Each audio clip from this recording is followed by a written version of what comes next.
What's up guys, this is Teddy. Welcome to my YouTube channel. In this video I'm going to be talking about real estate lead follow-up, and at the end of the video I'm going to have a couple lead follow-up scripts for you, so make sure to stay for the whole thing.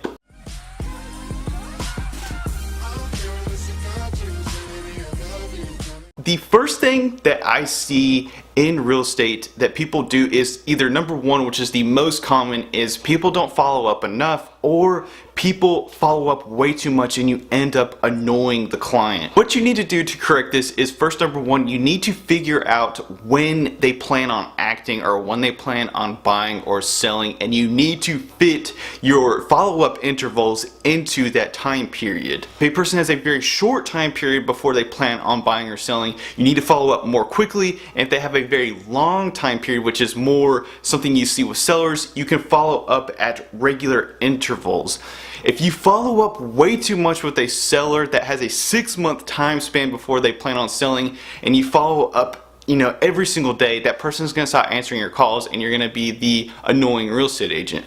If you have a person who has a very short time period and you don't follow up enough and you treat them like a 6-month seller, then you're not going to be able to get that buyer lead. The second thing you need to realize is that buyers and sellers are two different breeds of animal. When somebody is buying a piece of real estate, almost fun, and they're going out, they're getting on Zillow, they're picking out all the colors. A seller is a totally different breed of animal. A seller is somebody who literally does not want to think about selling their home. Selling their home is the last thing that they want to think about, and you need to treat them that way. Buyers, you need to put them usually on a short-term interval. So I call it the 1, 2, 3, or it's almost like a beat in music, or it's almost like a bar in music. The first thing that you want to do is, after you meet them, you want to send them an intro email introducing yourself. Maybe you send them a YouTube video of yourself, or you just send some type of introductory email. On the second date, that's when I usually follow up with a phone call. Then the next day that I call them up, I say, hey man, did you see my email? I just want to follow up with you. How's the home search going? Have you talked to a lender yet? All of those things. And you basically are just trying to fill out their needs and their wants, but you're not being too evasive and you're not really trying to close on them. And the third day is when I don't call them or I don't email them, to kind of give them a rest. Not unless they want me to go out and show them a house. And then I literally repeat the 1, 2, 3 over again. So then I email them, then I call them, and then I let it rest. And then I literally repeat the process another time until either they stop answering me or they end up buying. With sellers, it's a totally different ballgame. Not unless you're working expireds, FSBOs, or motivated sellers. Then you want to put them on the short-term interval, just like you did with the buyer. With sellers, usually when you meet a seller, they're 6 months out or maybe even a year out. So you want to do the same thing, but I call it the 6th step, but it's on a month-to-month basis. So day one, you meet this person through a cold call, you figure out that they want to sell. The first thing that I do is I send them an introductory letter.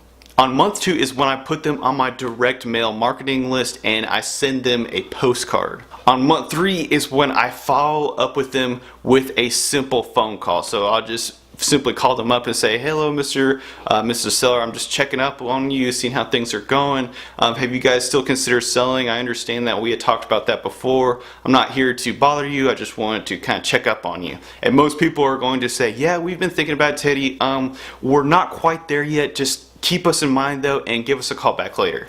So month 4, another direct mail piece, maybe an email if I have their email. A lot of times I don't have seller emails though, and then I literally repeat the process. So it goes mail, phone call, mail, phone call, mail, phone call, and I do that literally till either number 1, they stop calling or they stop answering me, or number 2, they move or they use another agent. So now I'm going to go through some of these scripts that I use for my buyers and sellers to kind of mix things up if you kind of get tired of the regular phone call, or maybe you're just trying to mix things up a little bit. The first thing that I do is I usually call people and ask if they need a lender, and it literally goes to something like this. Hello, hey Mr. Buyer, hey Jeff, this is Tay Smith with Coldwell Banker. I'm just following up with you. I understand that maybe you needed a lender. Are you still searching for a lender right now? And they may say yes, they may say no, and just kind of goes from there. Number 2 is I find a home in the MLS that I remembered had specific characteristics characteristics that they want, and I just call them up and I say something along the lines of,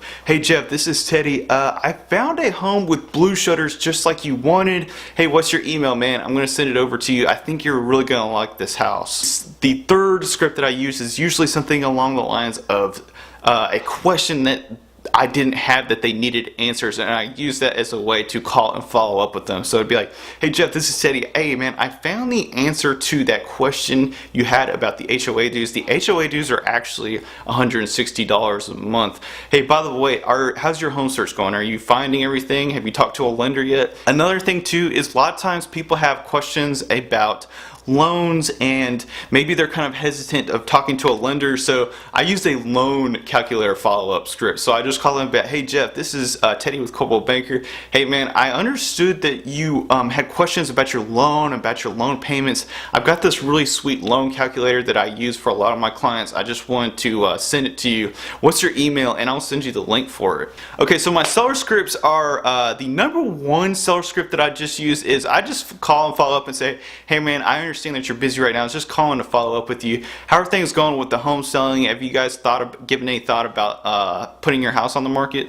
And usually most of the time people are comfortable answering that question, and it doesn't really turn into an annoyance. The second script, I usually use this with an email, but sometimes I give people a phone call and follow up, and I do the CMA. So I'll do like a real quick CMA, and I'll say something along the lines of, hey man, the market is doing real good right now. I did a quick market analysis on your property, and the data is showing that this thing could probably sell for anywhere between $230 and $250. I just want to give you a quick follow-up, let you know what's going on in the market. Hey, if you have any, do you have any questions about anything? Is there anything that I could help you with? This could also be a market update. Hey Jeff, this is Teddy. I was just giving you a quick follow-up. I understand that you're busy right now, but I just want to say that prices in Wilmington are doing really good right now. Prices have increased 3% year to date. Just wanted to give you a quick market update on things. Have you thought about maybe listing, or are you still thinking about listing? I know that we had talked about that in the past.